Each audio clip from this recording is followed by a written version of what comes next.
13 Tales Told by a Dubliner by Turlough Conmee. Story number 7. The Cat from the Other Side.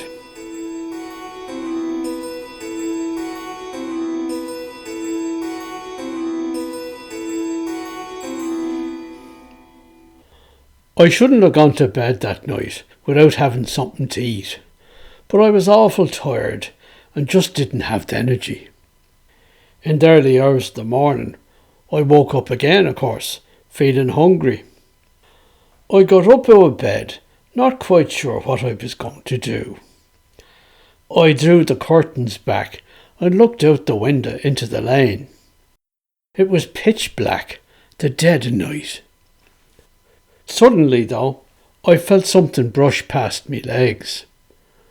I looked down, and what did I see but an old grey cat? This surprised me very much, I don't mind telling you, because I have no cat myself. I supposed he must have been one of the neighbours' cats. Somehow he must have slipped in the door of the flat that evening when it was open for a minute, and stayed in here all this time undetected. I remembered when I came to live in this house first, the landlady, Mrs. Davis, had a cat that used to like to come around. When it used to come in, the cat would meow as if it wanted food. Me having nothing against cats, I used to get out a saucer and put some milk in it, and put it on the floor in front of it. It just looked at the milk, looked at me, and started meowing again. It was a right stupid animal, if you ask me. I soon got sick of this pointless meowing, and so what I would do would be to bundle up the cat in my arms, open the door, and fling it out into the hall. It would let a meow out of it, and then it would always land the right way up on the floor of the hall. I remember hearing once that cats have a reflex that means no matter which way they fall or are thrown, they land on their four paws. The landlady and her husband had given up the house and moved away, and she took the cat with her, so I hadn't seen a cat for quite a while. This grey cat, whoever it belonged to, was going to get the same treatment, I decided. I didn't want a stranger cat wandering around the bedroom and coming between me and me sleep. So I picked up the cat and carried it out to the hall door of the flat. When I picked it up, I was surprised at how light the weight of it was, and the reason for that was that it was awful skinny. Sure, it was only skin and bone, and the grey hair of it stuck out, dry and brittle, not sleek like you'd expect a respectable, well-fed cat to be. Giving the matter no further thought, I opened the door. Then, without further ceremony, I threw the cat out into the exterior darkness, where, for all I cared at this stage, there could be weeping and gnashing of teeth. Now, it really was pitch dark out in the hall, and I couldn't see the way the cat landed, but it was completely quiet out there. I didn't hear him scurrying away, as I thought I would. Complete silence. So instead of closing the door, I went out myself into the hall to check. The bloody cat was lying on the ground. When I picked it up, it was dead. Now I was mortified, because it seemed like I was after killing the neighbour's cat, whoever it belonged to. I thought about this for a while, and the shock of the thing started to wake me up now. I believed I should bring back the cat to whoever owned it. Then, when they asked what had happened, I'd tell them a white lie to the effect that I'd found the cat lying dead in the hall in front of my own door. On consulting me watch, I could see that it was getting to be 6 o'clock in the morning. It was still dark and cold outside. I could hear people stirring already up the house. So I decided the only thing to do was to dress, take the dead cat in my arms and go up to the floors above, knock at every door and try to find out whose cat it was. Now, this was an odd old house that dated from the 18th century. It had wide landings on each floor, but since there were 5 floors, not counting the cellar, the Davises had decided at one time to put in a lift, which they were able to do. I got into the lift, which was on the ground floor in front of me, and I went up with the dead cat.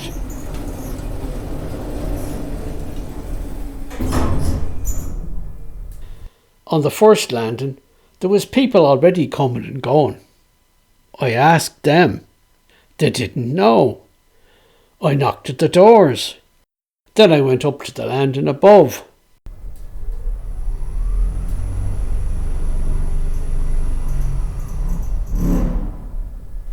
More people on the go, heading out to work. They didn't know anything about the cat. I knocked at the remaining doors. They didn't know the cat either. Nobody seemed to be even interested. By this stage I was getting sick of the whole thing. It must be somebody's cat, but nobody seemed to know. So I went downstairs in the lift again.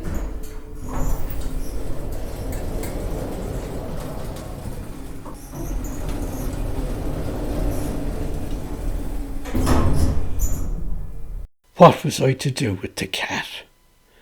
I left it in a corner of the hall. Maybe somebody would see it and collect it. If not, I'd have to dispose of the body myself somehow. I wasn't going to go all around the neighbourhood trying to find out who owned the cat.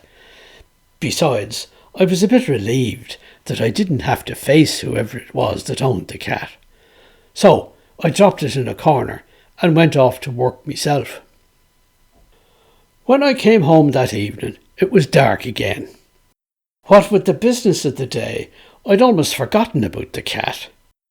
When I came into the hall, however, I thought of it right away, and I went to look in the corner. The bloody cat was gone. Well, says I to myself, as I let myself into my own flat on the ground floor, the problem seems to have solved itself.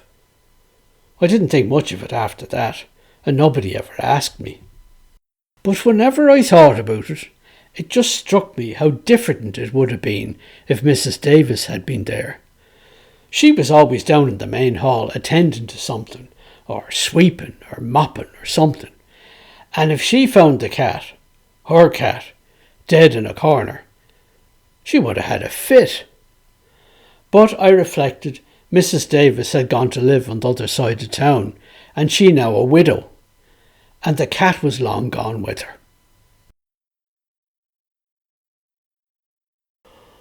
One day I was home because I had a day off, and there didn't seem to be many people in the building, if any.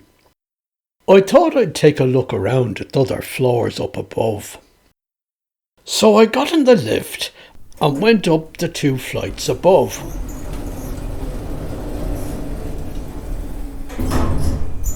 I noticed something I never noticed before. It was one of them lifts that have doors that open on both sides. I wondered what that was for. So when the lift stopped at a floor above, I went and pressed the button to open it on the other side. The door slid open. What I saw was strange. It was a long dark corridor, partly illuminated by what must be open doors along it. In the corridor, the floorboards seemed to be bare. The walls on either side had wainscoting halfway up, but it was a shabby sort of white. The upper part of the walls was greenish plaster, but everywhere the plaster was peeling. The place looked absolutely deserted and neglected, as if no one had lived there for 100 years. There was an eerie quiet there. No one was moving, no sign of life, no sound of voices behind the doors. It was the same house, but a disused part of it, as it seemed, deserted, abandoned. Just as I was wondering whether I should go and explore it, the door shut again, and the lift went back down to the ground floor. I was puzzled by me discovery. The house seemed to be twice as big as I thought it was. Or the part that was inhabited had a double that wasn't. The lift went there too, on each floor. Did other people know about it and not me? Or was I the only one that knew about it? No one had ever mentioned it to me.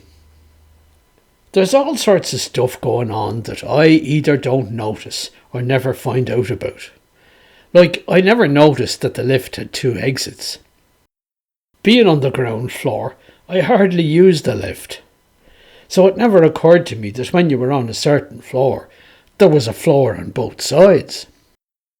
The fact that it was a lift that opened on both sides showed beyond the shadow of a doubt that whoever had put in the lift knew about the mirror house, the other side, and had provided for access to both sides simultaneously, at least for those who were in the know. I wondered if the Davises had put it in the lift. How long had they owned this house? And who owned it before them? I had always assumed that they inherited it, that it was in the Davis family. So the Davises knew. Who else knew? I didn't. But that's the kind of fellow I am. I never look at the newspaper. I'm the last to know anything. One day I met the old landlady, Mrs. Davis, on the street outside. She still gives historic guided tours, and our house comes in for an explanation to the assembled tourists. It turned out her husband was dead, and I didn't even know. She said to me, "Well, I'm alone now, of course." And I didn't know what to say, so I said nothing, but feared the worst. Mercifully, she was in charge of a tour group and had to move on with them, so I was spared further embarrassment. A few discreet inquiries with neighbours, a look at the old newspapers, and indeed I found the old stale news that Mr. Davis was dead. He died 6 months before. God, I felt such a fool. But it was too late to do anything about it, to say anything about it. Now, though, I couldn't stop thinking about the mirror house, as I called it, this whole new world that had opened up to me by chance. The floor on the other side looked like it was as big as the floor on the side I lived in. Just it looked like it hadn't been occupied for a long time. Could you see the mirror house from the outside, I wondered. I went for a walk around the block, and I tried to figure out what outward structure corresponded to the other side of the house that I had never suspected. But there are continuous houses on the narrow cobblestone street, all fairly old, and next door to ours, where I think the other side of our house must be, there was just a house, also let in flats. But what was behind it, at the back? I couldn't see. Just a courtyard and then more buildings. I soon gave up and came home. I couldn't see what corresponds to the other side of ours. I imagined it must be an exact mirror image of the house as I knew it. There were halls with unpolished floorboards, and walls a light green shade, but with plaster peeling from them, and a smell of decay. If you walked down one of them halls, you'd find suites of rooms corresponding to the flats on our side, no doubt. But would you find any people in them? Or were they just all vacant, as they seemed? I did think of investigating further myself. I could take the lift one day, or perhaps one night, when everyone else was asleep, to the floor where I looked into the other side, or indeed to any floor, really. Would I find people there? Would you look in the open doors and see women talking and then turning their heads to look at you? Would you see children out in the hall or peeking out from behind the doors as you walked past? Who could they be? People who are hiding from the guards? Maybe a squad of illegal immigrants? Or maybe a criminal gang, and then you wouldn't want to venture into their hiding place. I really didn't want to explore. It really didn't bear thinking about. Suppose I opened one of them doors in the lift, went out, and the lift doors closed behind me. How could I be sure to be able to get back? Supposing there was no control panel for you to summon the lift, you'd be stuck in there. And then I'd be reduced to wandering around the halls, up and down stairs, trying to find a flat with people in it, then knocking at their door and asking them how you get from here back to your own side. It would be like when I was wandering with the dead cat in the midst of busyness and complete indifference. No, it didn't bear thinking about. And here's another thing, I said to myself. Well, suppose there are people living on the other side. Do they know about our side?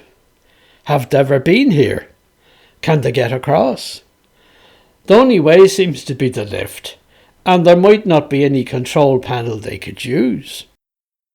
What if there really is only one entry point to the other side, and I just happen to find it? What if the setup with the double doors in the lift is just for the sake of that one correspondence? Like a key that opens one lock and one only. Suppose that's it. Then if I went to another floor and pressed to open the door, it would open against something like a brick wall. I thought again about the people on the other side. Were they hiding there from us? Or were they prisoners? Maybe they had to be kept as prisoners on one side of the house, so the rest of us could live normal lives. Like a farm, where the farm family lives in the house, but they depend on the existence of all the farm animals that are kept in the barns beside the house or across the farmyard. Or like an old aristocratic household, which depends on an army of servants housed in a separate wing. There could, of course, be old tenants from this building, because people here don't move away.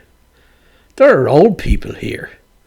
What happens if they can no longer afford to live here? They'd have to make way for someone new. They'd clear out their flats and dispose of their effects, all the accumulated memories of a lifetime. Suppose they're offered a place on the other side, a shadowy, decayed version of what they have now, or have enjoyed up till now, at a knockdown price.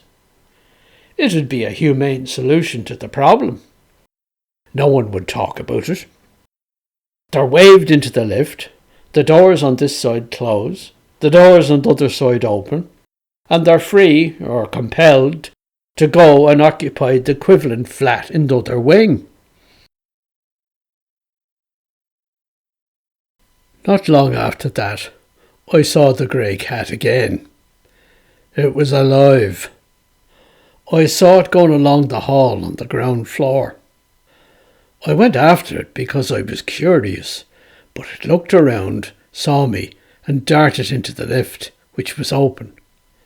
A queer thing for a cat to do. Before I could get to the lift, the doors closed, and off the lift went up above. I pressed the button and waited for it to come back.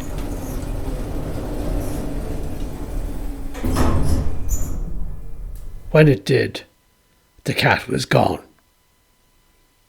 Now this left more questions than answers. The cat was alive, so it mustn't have been dead after all. That left me reeling. I was sure that it was dead, and I'd gone through all those torments of guilt because of it, carrying the stiff, mangy carcass around in my arms, from floor to floor, from landing to landing, from flat to flat. And then I left him in a corner, and somehow, left to his own devices, he revived. The bloody old Sleeveen. There he was, shamming dead, and he wasn't dead at all. After he'd recovered from his fit of weakness, if that's what it was, he picked himself up and wandered away, maybe. But where did he go? And where had he come from in the first place? Come to think of it, how had he got into me flat? Well, I never locked the door, even when I go to bed at night.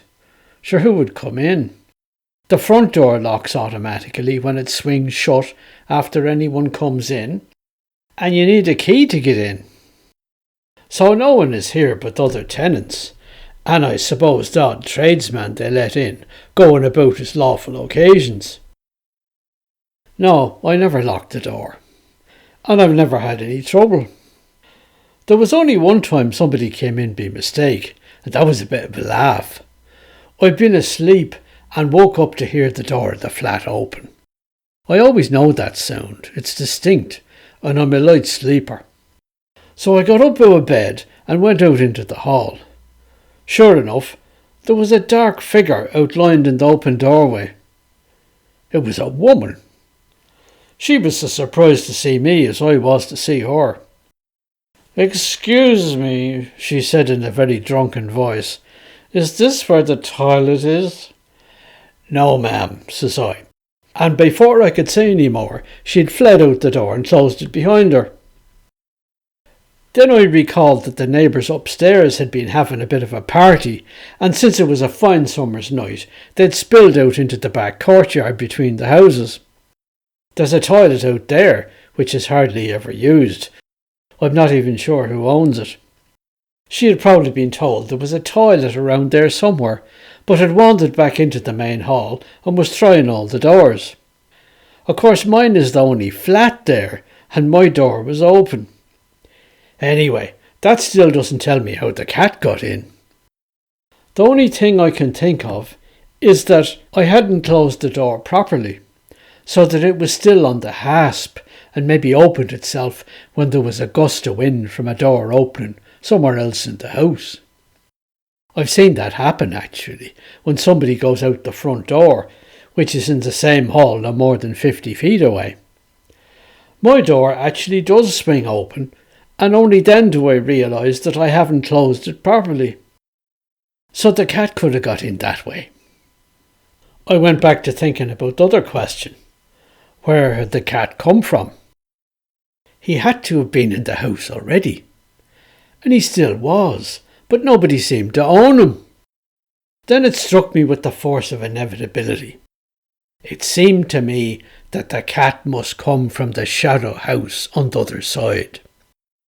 Somebody came and got him when I left him for dead.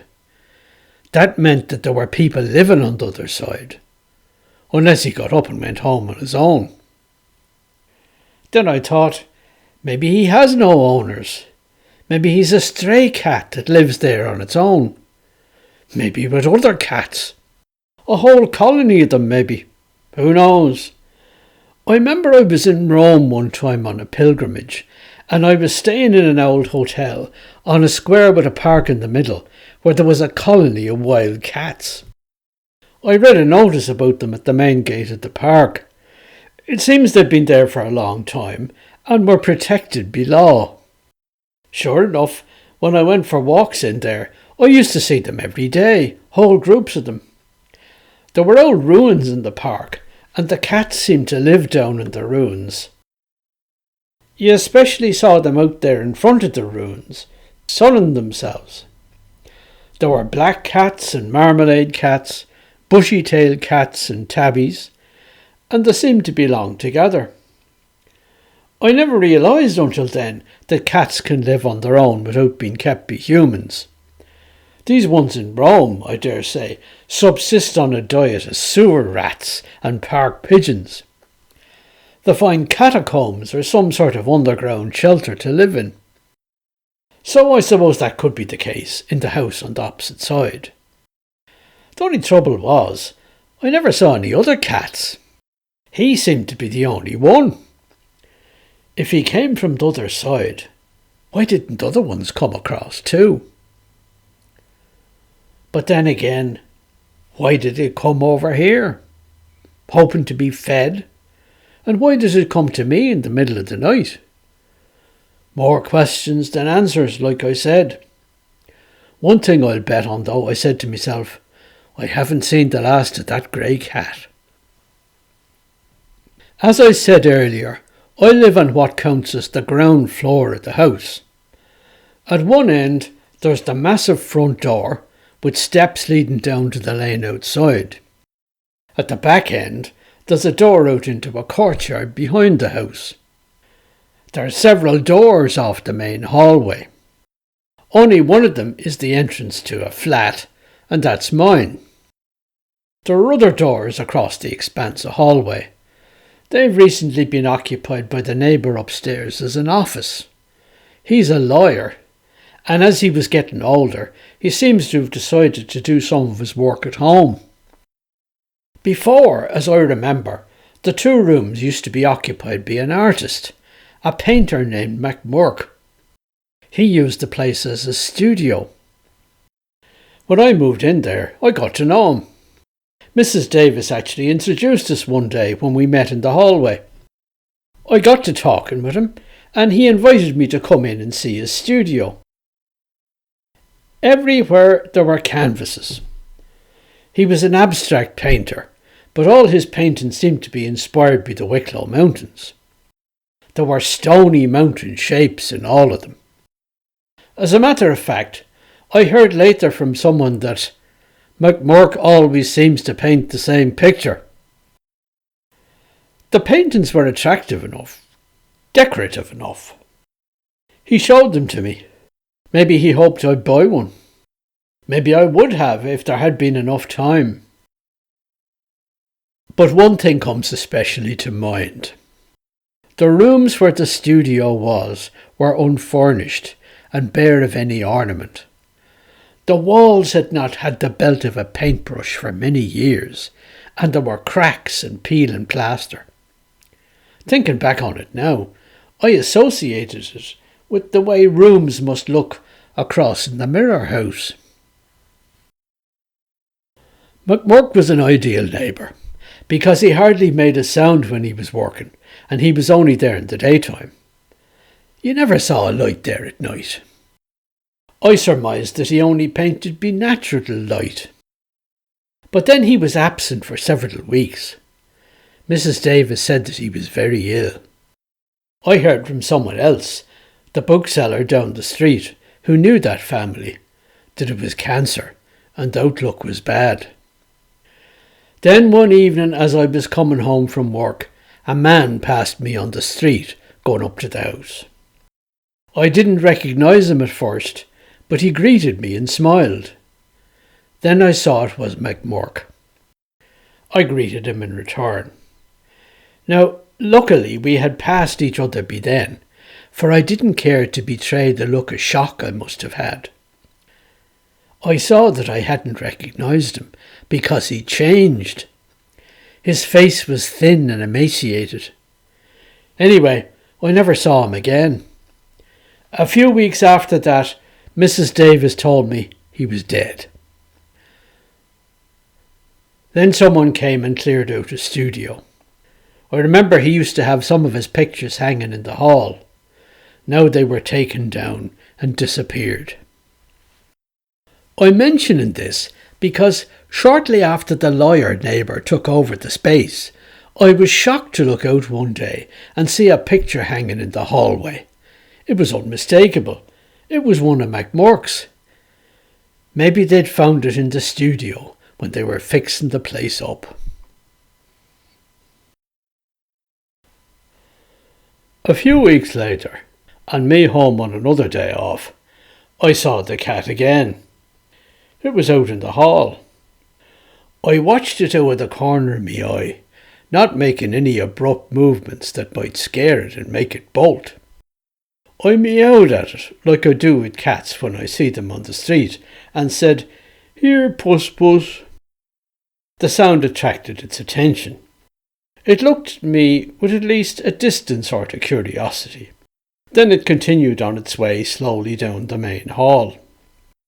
Looking beyond, I could see that the door of the lift was open. So I sidled along the hall behind the cat myself, walking more quickly than it was, so that I was able to catch up with it. It stopped in front of the lift, and then after a moment's hesitation walked in. So I followed it into the lift. Now we were together. I couldn't get away.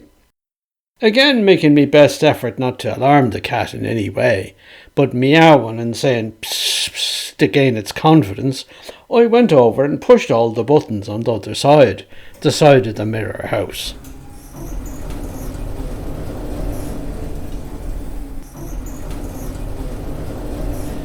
When I got to the main upper floor, where I remembered the Davises had lived, the lift stopped and the far door opened. In silence, the cat and myself looked down the dark, decayed, deserted hall. The cat turned around and looked at me. Then it turned away again and went out into the hall. Its feet made no sound. Summoning me courage, I followed the animal.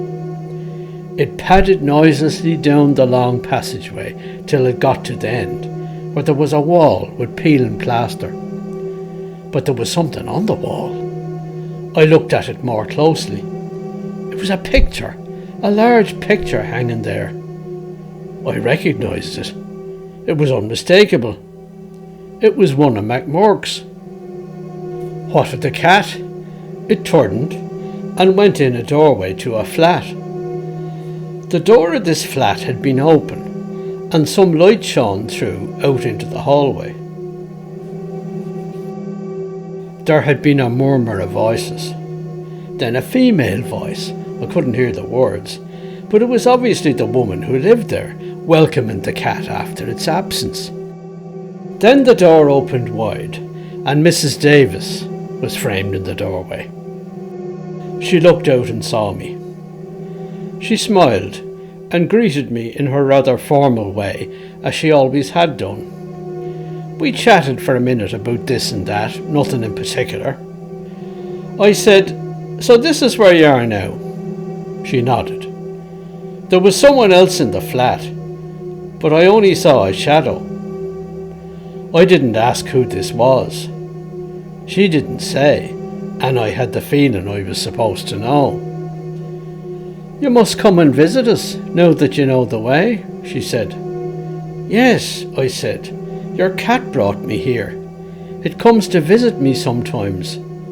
I wouldn't have found you otherwise." Mrs. Davis smiled. Then she turned and went back through the door, wishing me goodbye.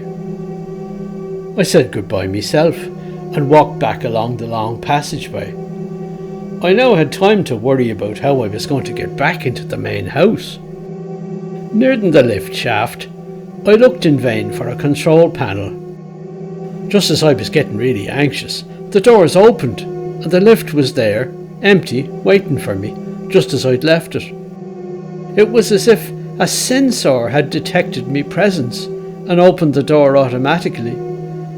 Or else, maybe someone had known I needed the lift and had pressed the right button somewhere. Anyway, I was relieved, and without further thought on the matter, I got in, and the doors closed behind me. It was warmer here. It felt welcoming somehow. I walked to the far door and pressed the button for the ground floor. The lift jolted into motion and went down to the hallway. I was home.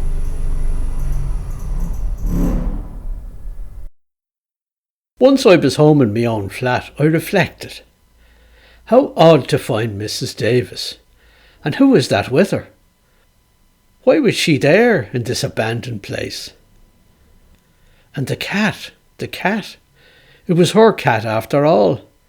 But older, thinner, frailer. Nothing like the overfed, baggy grey creature I had known at first. That evening I went outside on another quest, hoping to get a glimpse of the mirror house, as I called it, before darkness fell. It was already dusk. On stepping out the front door, I heard a babble of voices, and felt all eyes turned to me automatically for a moment.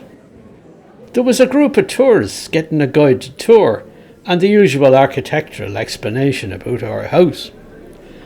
A voice rose over the murmur. I knew the tour guide as it happened. It was a woman who read the lessons in church at the Pro-Cathedral. When she was finished, she turned to me with a word of greeting as I passed, just as Mrs. Davis had never failed to do. "So you're doing these tours now?"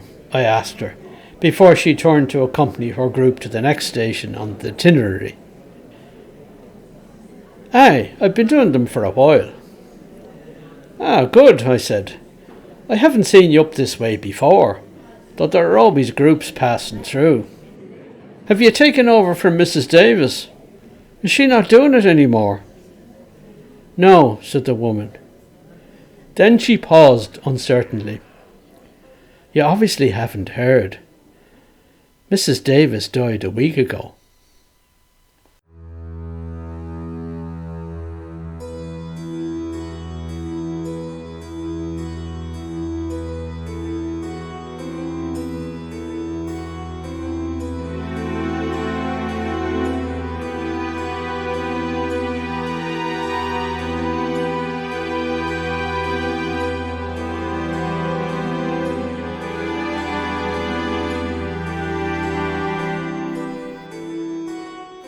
You've been listening to The Cat from the Other Side by Turlough Conmee from 13 Tales Told by a Dubliner. If you've enjoyed the story, don't forget to like, subscribe, share and comment. And so, until next time.